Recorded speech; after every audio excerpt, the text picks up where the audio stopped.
სეუტაში კვლავ დაძაბული ვითარება. ადგილობრივმა მცხოვრებლებმა ევროაფრიკულ ანკლავში მიგრანტების მასშტაბურ შემოდინებასთან დაკავშირებით მთავრობის გადაწყვეტილების წინააღმდეგ საპროტესტო აქცია გამართეს. პლაზა დელ როს რეიესზე სამთავრობო შენობის წინ გამართულ აქციაზე გამოჩნდნენ ისინიც, ვინც ქალაქში და დემონსტრაციებზე ულტრამემარჯვენე აქტივისტების ყოფნის წინააღმდეგია.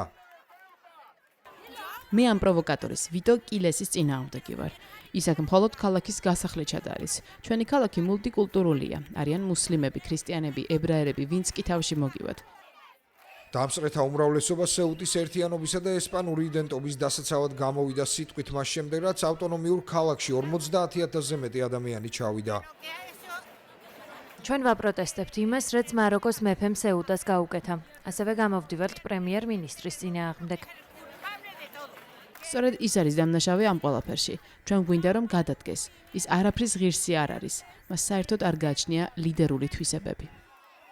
პოლიტიკური ლიდერების მიმართ შეურაცხყოფამ პიკს მიაღწია მას შემდეგ, რაც ადგილზე ესპანელი ულტრამემარჯვენე პოლიტიკური აქტივისტი და გავლენიანი ვიტო კილესი მივიდა. პოლიციამ კორდონი შექმნა ორი მხარის გასაყოფად და თავიდან აიცილა ისეთი სიტუაცია, როგორც გასულ კვირას ალვისე პერესის მონაწილეობით გამართულ საპროტესტო აქციაზე განვითარდა.